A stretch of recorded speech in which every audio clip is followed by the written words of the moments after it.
Entrepreneurship is a pretty logical decision. People go through their whole business case in their mind as to what can happen, what will happen. But the final decision to jump is sheer madness.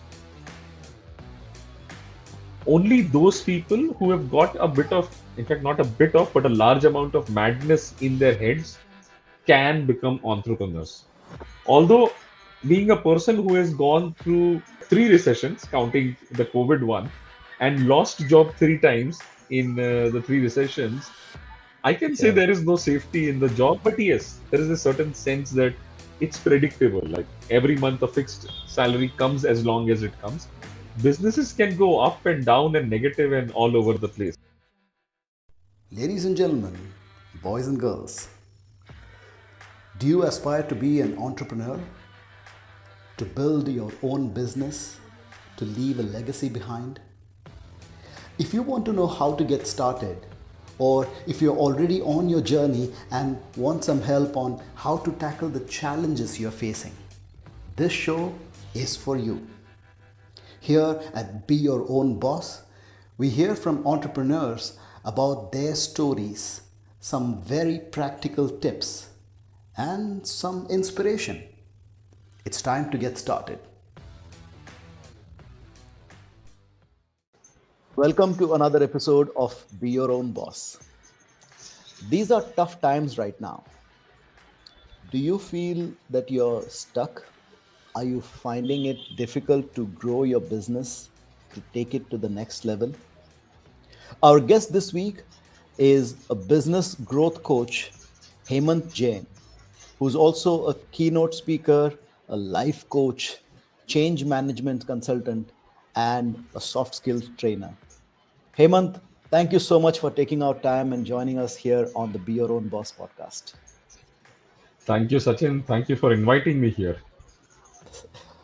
Such an honor to have you on board, Hemant. Hemant, for the now we are friends, we know each other very well, and for the listeners, so that they get a context of things and the background of where you are, where you're from and who you are. Why don't we start with your story? Tell us about your parents, your siblings. Where were you born? Tell us about your childhood. Well, I belong to a typical business family, a Marwadi at that. So I'm a Marwadi Jain.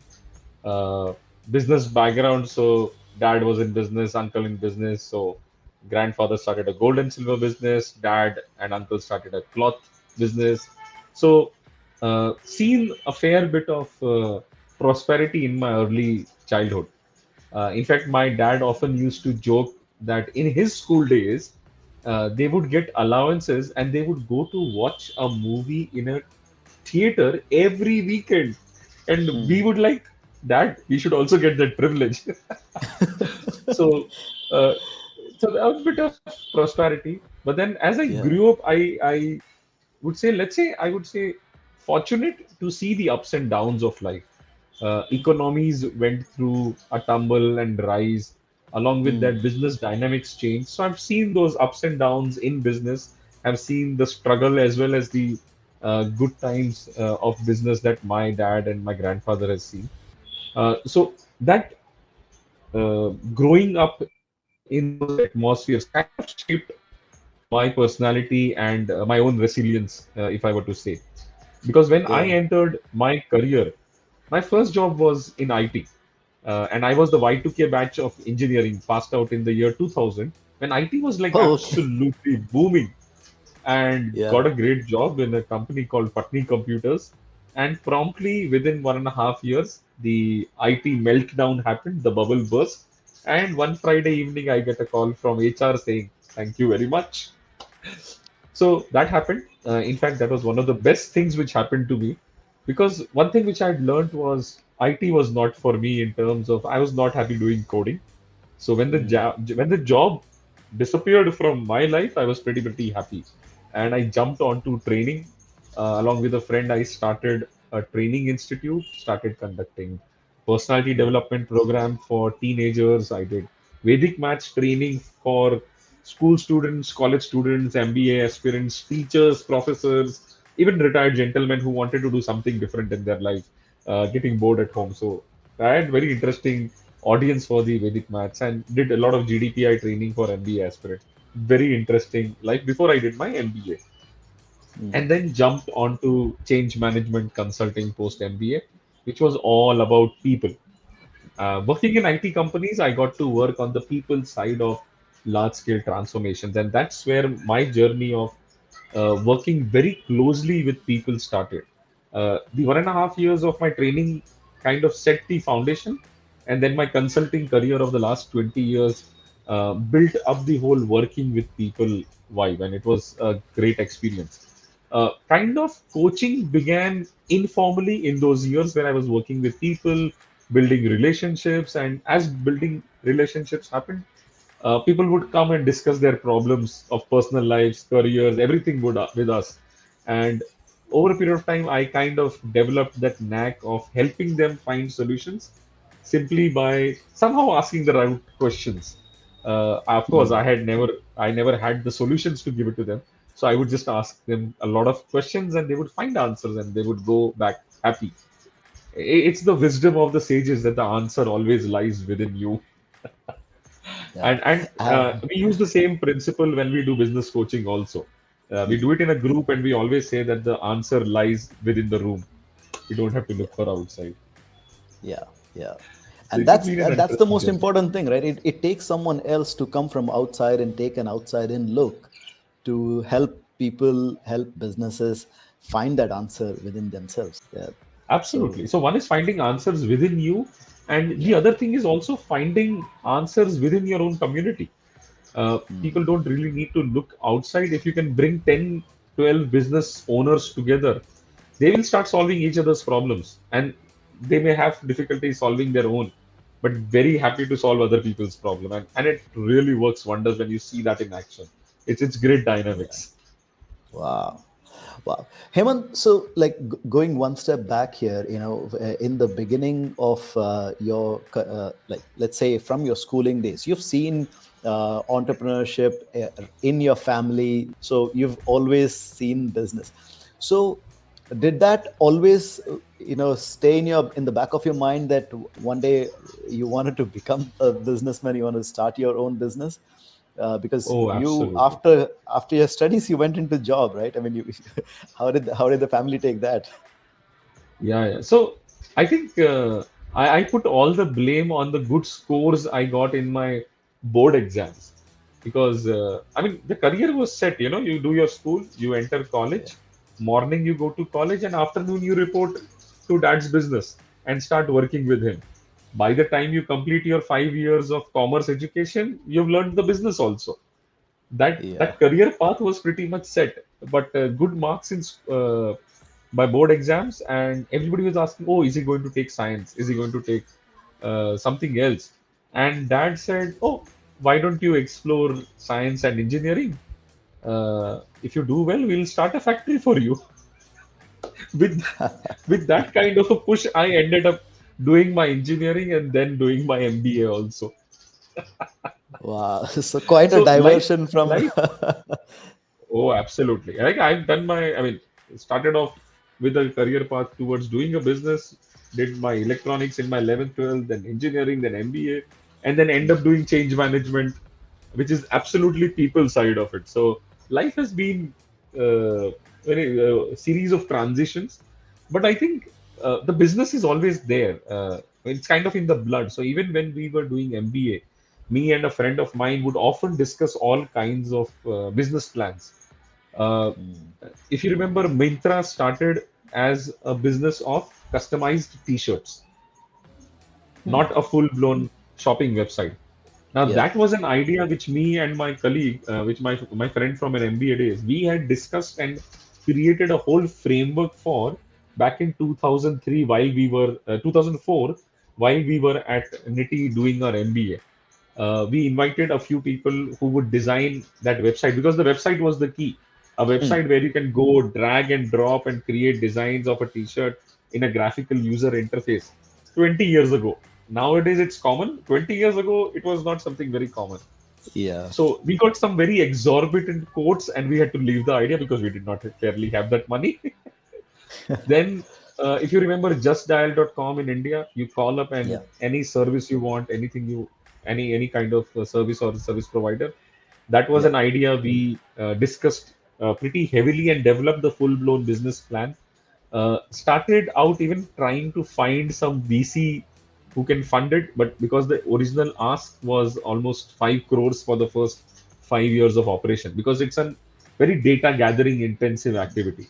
In the initial years, I would just be collecting data before any semblance of revenues would start coming in. That Yeah. was another idea we worked on, and we couldn't execute it. There was a business plan. We worked with another guys, four of us. We worked on the plan. Those two guys resigned from their company. We said, okay, we are ready to resign. What would be our stake in the company? And they said, oh, we'll give you 1% each. And we said, 1% will not give any sense of ownership to us. We let that opportunity go. So, yeah, I mean, we were trying to make our break in the entrepreneur world, even post MBA.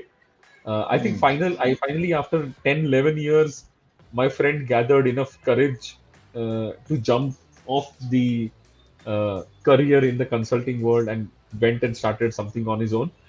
I took just 20 years to do it.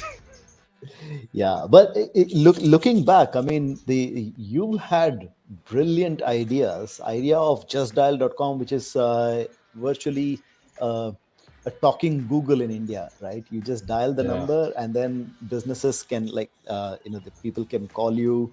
And Mintra is a huge success in India, and these kind of ideas. So you did start right, and then later didn't continue. So after your MBA, you started working in the IT industry. And yes. so did you continue with your job there, or did you quit your job at some point and started into consultancy right at that time? So, yeah, so even when I was working in the IT company, it was in the consulting division. So I have Mhm. been a consultant ever since my MBA, 2017 to 2022. Until June, I've been a change management consult working on the people side of change. So it's been consistently that job. In between, while I was at KPMG, it was also HR consulting, uh, a little more than change management. So that Mm. additional experience I got. But it's been Yeah. consulting all throughout. A very rich and very enjoyable journey, which took me to many countries, helped me work with so many different cultures, meeting so many different people of different cultures, different countries. It's been an amazing experience. Yeah. And how did you land up in Dubai? So from you were working in India now at this point, right? So, change management consulting, very few projects in India would spend on a change consultant. It was predominantly the Western side, the European and the Americans who do that. And Mm. hence, even in here in Dubai, there were projects which were happening. So, I first came to Dubai in 2008. I was working with the Al Rustamani group here on their IT project. Was here for a year, went back. Then again, by 2010, I was back here working with the IFCO group in Sharjah. And then I worked with Dubai Cables, Dubai Golf, Federal Foods, often on multiple projects simultaneously, distributing my time across projects. So it was a very interesting experience. Again, Mm. a year and a half, and then went back. Came to Kuwait for a year in 2013, 14, then 2015 was Qatar, and 2016 brought me back to Dubai. And this time I've been holding on to Dubai for dear life. Non-stop 6 years in Dubai now. Yeah. And so while you were in, I mean, you were working with multiple clients, but was it a single job that you were working for a company, and then on behalf of the company, you're working for multiple clients, or were you on your Yes. own with? No, it was Okay. always as an employee that I worked. Mhm. So it's only in the last Okay. 6 months that I have no employer. I am my own employer. I registered my own company Yeah. and did that. Uh, You're just kind of being a very family oriented person, I named my company also KM Consulting and Coaching, where K and M is basically my dad and my mom. Wow, that's sweet. That's sweet. So KM Consulting is named after your mom and dad. That's Yes, nice. yes. So when 6 months ago, when you decided to make the shift and completely, quit your job and transition into uh, being your own boss, Yeah. how did that conversation go at home? See, I think when it comes to entrepreneurship, uh, we often say that you take decisions logically, and entrepreneurship is a pretty logical decision. People go through their whole business case in their mind as to what can happen, what will happen. But the final decision to jump Mm. is sheer madness. Only those people who have got a bit of, in fact, not a bit of, but a large amount of madness in their heads can become entrepreneurs. If you can't do that, if you don't have that, you can't become an entrepreneur. You would not want to leave the safety of the monthly salary that you get.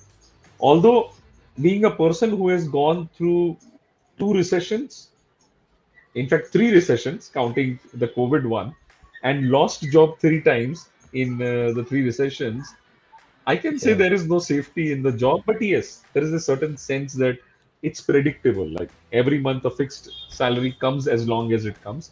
Businesses can go up and down and negative and all over the place. And there is a madness which is required uh, to take that Mm. leap. And it's only when the family can see that madness, and once they understand that if you don't do this, you will be a very, very unhappy soul, that they begin to accept the reality that you will jump and they need to support you. Till that time, everybody around you will try to explain and convince you that don't make this foolish decision. And they are doing it from the goodness of their heart because they care for you. There is absolutely no negative feelings, or they're not trying to stop your growth, or it's not that they don't like your growth. It's just that they are very concerned about you and they care for you. That's why they are stopping you from committing financial suicide. So, which is why I Yeah. said some madness is required, and they need to see the madness. Yeah. Yeah. And that, I mean, the passion, call it madness, call it passion, call it craziness. So that craze, that passion has to be there, and that, so Oh, so absolutely. your family saw that and they were like willing to support you with the. So how did it go from a from a financial perspective? You're getting a salary, like you said, there is a safety net of a salary every month, right? And when you decided that you're going to transition now and quit your job, was there a second income at home? Was your wife working as well? No, my wife is a housewife. There is no second income. So Mm. as soon as I quit my job and got my last paycheck, the income has dropped to zero, absolute zero. Yeah. I'm now, for the last 6 months, living completely off my savings. And I think when you decide to jump, you need to take this calculated risk, and it has to be calculated. I mean, at the back of your jump has to be a lot of calculation, and the projection that how far you can go without a salary. If you have a working partner, it becomes longer because the basic cost of living can be covered and you can control your expenses, drop the vacations which you had planned, etc., etc. If you are Yeah. on a single income which you are now going to let go, you will have to see how much savings you have and how far you can go with that. I did have a run up of a year and a half in my calculations, Mm. which severely got constrained because the markets tanked and some of my investments, which I was thinking I could dip my hands into if needed, all of them have been reduced to nothing now. So, a couple of months down the line, I will be definitely at a crossroad where I'm thinking, do I need to take up a job? Mm. I will be in that position, which is just part of the whole excitement of being an entrepreneur and that madness that Yeah. you will be at those points where you reach a deadline like this, and then suddenly the fifth gear in your mind starts working and you kick off something and something happens. Yeah, that's true. This is the journey, right? And it is part of. And I'm so glad that you're sharing this journey with us, which is uh, where these challenges, these crossroads are pretty much a part of that journey.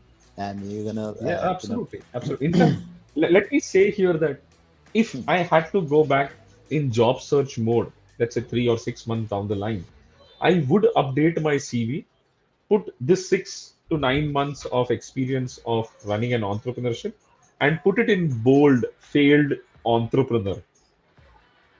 Because wow. if I put it in bold and I highlight it, I'm sure the interviewer will ask me about it. Yeah. And that's my chance to talk about these 9 months of super rich experience of running an organization, coming up with new ideas, trying marketing, trying sales, trying to rejig my service offerings. Now, Yeah. I'm sure every organization would want somebody with this kind of an experience or talent, which they wouldn't get normally in a salaried person. A failed entrepreneur is more like a gold mine in these experiences. So when I talk See, to people who are that's thinking, yeah. yeah, See, that's why you're a business coach. This is like, who can get gold out of a failure, right? This is, you're able to see, a value in that failure, and you're able to. What is required today, right? And this is how you can transform businesses. This is what you do for a living. absolutely, absolutely. I also do job interview coaching. So when I talk to people for their job interview preparation, I actually tell them the very simple thing that the interview should be run by you and not the interviewer. So you tell me what you want to talk about, and we will make the interviewer ask you those specific questions. And most guys are like, no, you can't do that. I mean, how can you have something like this happening? How can you control the interview? I said, don't worry about that. You just tell me what you love talking about. What is your richest work experience, the amazing achievements that you have done, and then we'll figure out everything else. Nice. And then it makes it makes that whole experience of preparing for the interview so different, right? Now you're not thinking about how do I make myself how do I make them believe that I'm the best for this, but you're Yeah. trying to now bring play on your terms, and you're changing the whole game of job applications now with this. Absolutely, absolutely, and you just translate the same conversation to business scenario. Like a couple of weeks ago, I was here in Sharjah at Westford University, taking a session with the students there, and the conversation was business.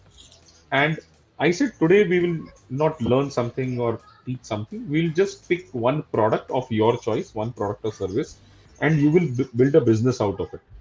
For the next 2 3 hours, the only conversation we were having, in the sense that I was asking them one question again and again: what are you selling? And the answer would be a particular product. I said, yes, that's the product. What to see? What is the customer getting? So then it would translate a little bit. A product would now suddenly become an experience. I said, yes, but how is it different from your competitor? So what different is your customer getting? And then the answer would slightly go towards, okay, what is the key aspect of your product, how it is different, and so on and so forth. And then it would slowly, after asking the same question again and again, like, what are you selling? What are you selling? It would ultimately end with an emotion, Hmm. or it could either be a convenience, it could be an emotion, it could be happiness. Like Coca-Cola. Coca-Cola doesn't sell cola; they sell happiness, Yeah. right? And like "Dar ke aage jeet hai." You know what Yeah. the brand I'm talking about and the Yeah. emotion they are selling.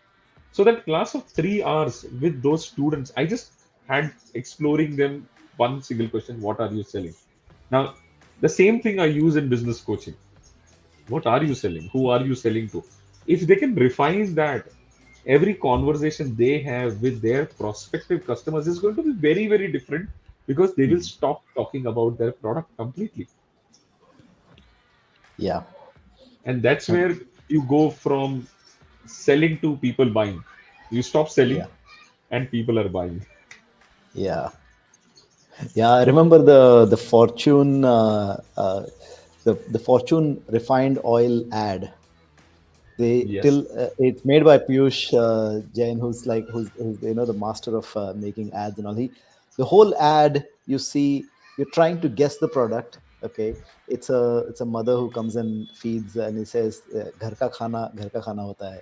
It's all about now. They introduce the product, so they yes, are not selling the oil in the product. They're selling the emotion. This ad. absolutely, absolutely. So Hemant, when you look at look at your experience as an entrepreneur and compare this with your life earlier as an employee, what is it that you love the most being an entrepreneur?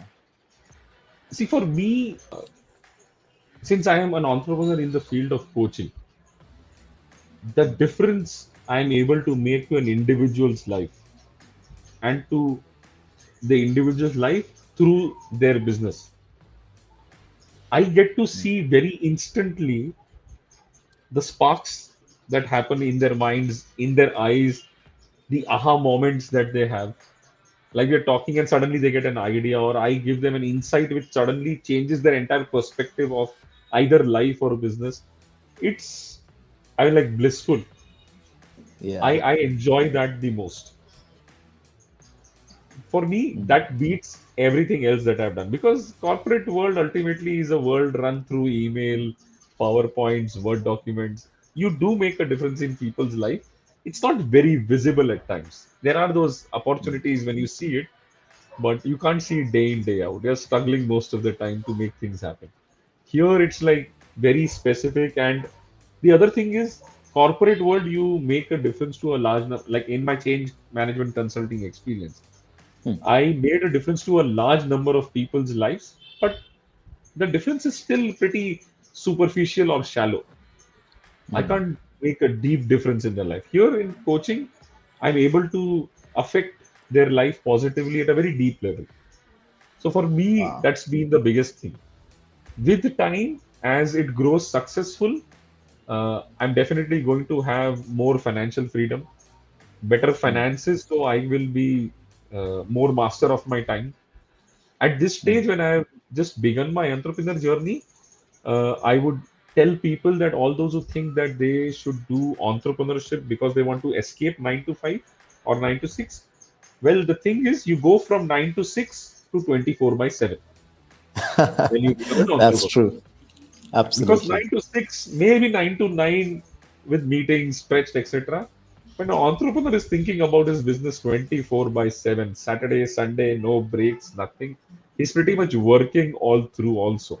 Until you become successful and you gather a large team and you're able to delegate a whole lot of your thinking and doing to other people, is when you can probably start talking about work life balance. Otherwise, if you want work life balance, entrepreneurship may not be the thing to start off. So, from what you're saying is, if you're trying to run away from something, that's not the right approach, right? If you're trying Absolutely to wrong run way. away from, oh, I don't want to be working extra or something, but if you're in your case, you were not going away from something, you're going towards something. You love this transforming lives, you love this so Yes. much that you didn't want to be confined by a company that defines what you should do, so you Yes. started on your own and you're 100% into it. And so you went towards something rather than away from something. Absolutely. And that's rightly said. Running away from something and getting into entrepreneurship is the wrong reason for going there. You should have your right reasons. You should be pulled to it rather than being pushed to it. That's well said, well said. Yeah. And the amount of time that you're spending now in building your business and establishing it, because this is in the beginning stage, and eventually, I mean, like a baby, right? You're like, when with a small baby, you spend a lot of time, and Yes. eventually once the kids grow up to teenagers, you long to spend time with them, but then you don't. Yeah. Absolutely. So Hemant, when you look back at your journey now, right? You've had this couple of decades of experience transforming lives around the world. You've traveled to different places, and then you've transitioned to establish your own business now. When you look back at this journey, what are those key learnings that you think you would have done differently if you were to advise someone who's at that starting point where that you were 6 months ago?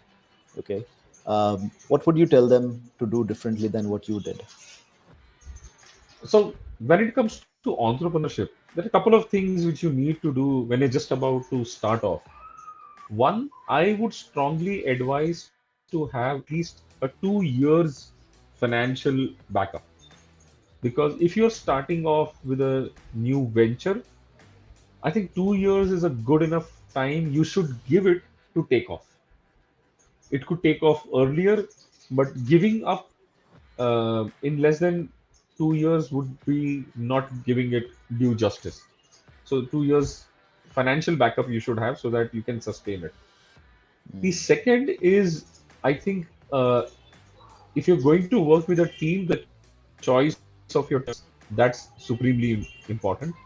If you're going solo, and that's one mistake which I did, start looking for partners to work with or vendors to work with uh, pretty much upfront.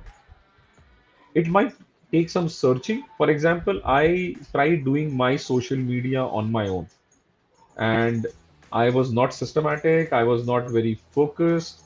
I didn't have a plan, but I was trying to be regular. And then one day I Mm. decided, okay, let's engage an organization to help me with that. And in three conversations, I realized that there was so much to do and I was hardly doing anything. So that was just one example. There could be many other examples of what you are trying to do and what kind of support you need. So try and Mm. onboard people or service providers as soon as possible so that you can get a better, like you hit the road running. The third would Yeah. be customers. That's like a basic thing for organizations. When you are building a product or a service, you should start selling. And uh, the advice can vary here, but you should get a few clients on board as soon as possible. It could be free, it could be deeply discounted pricing. Anyway, that helps Mm. in many ways. You start getting feedback on your service or your product so you can improve faster. If you do a great job, word of mouth starts off with these initial customers. They become your marketing team in a way, and so on and so forth. So I think these three things, which would cover your customer, your financial base, and your learning curve with the vendors, you start taking off faster. And of course, from the learning curve point of view, you have to be very, very open to learn new things, new way of working, and so on. If it's a youngster who's starting off, you are pretty much plugged in into what is happening around in this world. But if you are an Mm. oldie like me, 44 years of age or even higher, there's never an age to start off. You can start off at any age. But if you are an oldie like me, you might not know what is really happening in the Instagram world or the Snapchat and other things. You definitely need help and talk to somebody who knows those things. We are dinosaurs at that. That's two of us. Yeah, we're the same. But yeah, that's very very important and very practical tips that you just mentioned now. So Hemant, with this with now at this point in your journey, when you look back and look at all the transitions that you've made and all the successes that you've had, who would you like to give credit to for your success? My parents, absolutely. Uh, Mm. my mom is the one who's responsible for making me the way I am, the character and the personality. But from my dad, one thing which I always saw was that he was almost universally respected by a whole lot of people. people would come to him for advice, and they would trust his advice. And I saw that in people's gratitude and their eyes and their words. It would come out. They would be so thankful of him. And I've seen him universally like respected. And I always Wow. wanted to be like him. So that kind of people orientedness kind of came that way also. And Yeah. then there were these life principles which I learned from him about not being tensed about things. So whatever be the conditions, he would be like almost calm, and yeah, things would happen. In my three job losses through the recessions, when I called him up and told him, or when I went back home and told him that lost the job, his simple answer would be, "Okay, no problem. You'll find another one." That's all. No need for worry, no tension, nothing. No words of advice beyond that, no life gyan, nothing. Just the plain simple words. You lost one, you'll find another one. That's all that he told me. And in general, Wow. like once lost my credit card, somebody spent some 5 lakh rupees on my card within half an hour. I was like, gone. He said, credit card company, etc. He said, yes, they take 6 months time to investigate. He said, yeah, it's okay. It's your hard-earned money. It won't go anywhere. That's all. Wow. So I've seen him in, and even otherwise, like these are small things from his perspective. There are like bigger issues that he has seen in life.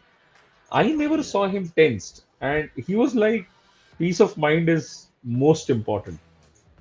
He wouldn't mind losing a bit of money to gain peace of mind.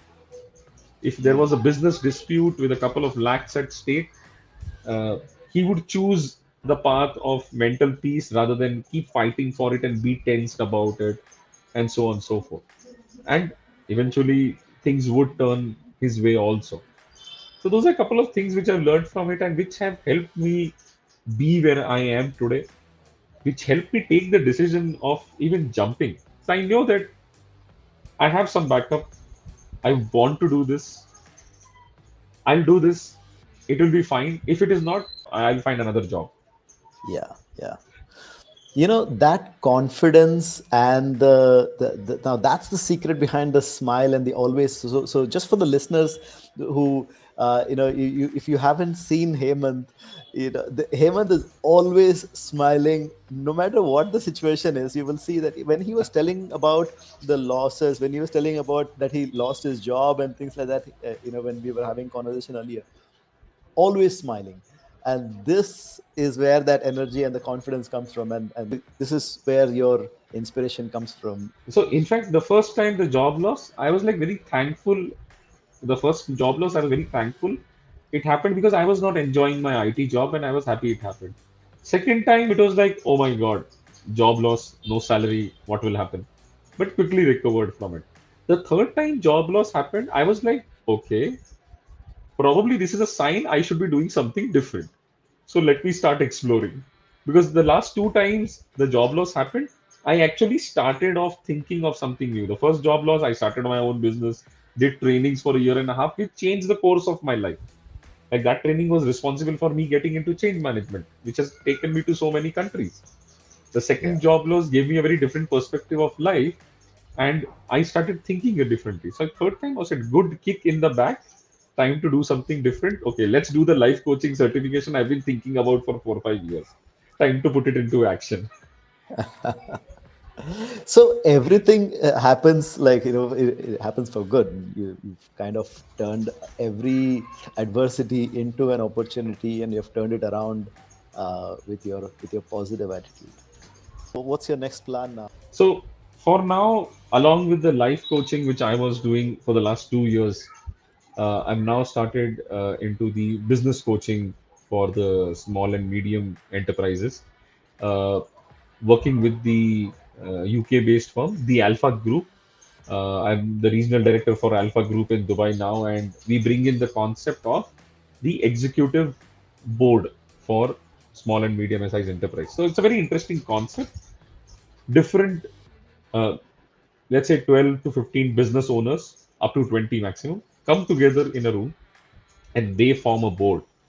Large organizations have the luxury of having a board of directors and they can employ consultants to help them enhance their business.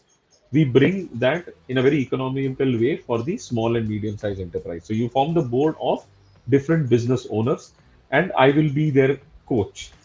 Every Mm. month we meet once for a 6 to 7 hour intensive meeting. 25% of that meeting is me coaching them on one aspect of business.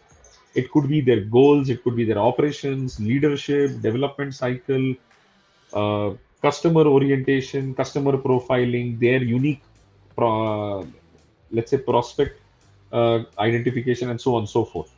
That will be 25% of the meeting. 75% of the meeting is in three chunks where we pick one business owner's problem, and the entire room, which is like 10, 15 business owners, solving this one business owner's problem.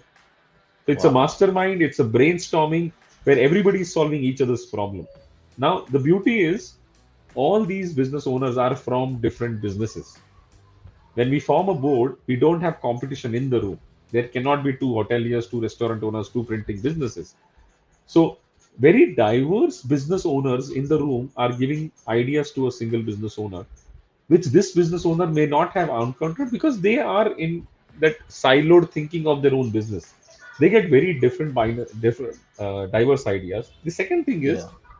most of the times problems are not very unique. Most businesses have similar problems. They have a different lens of looking at it. So when one individual's problem is being solved, everyone is finding solutions to some of their problems in that problem solving session. So while their problem specifically is not being treated, everybody goes back home or back to their office with certain solutions which they can implement in their business. And it Yeah. is this power, along with the coaching, that has helped the Alpha Group deliver a promise of doubling business value in 2 years, very, very predictably. They have 10 years Mm. of being in the market and they have actually delivered on their promise pretty much always. Wow.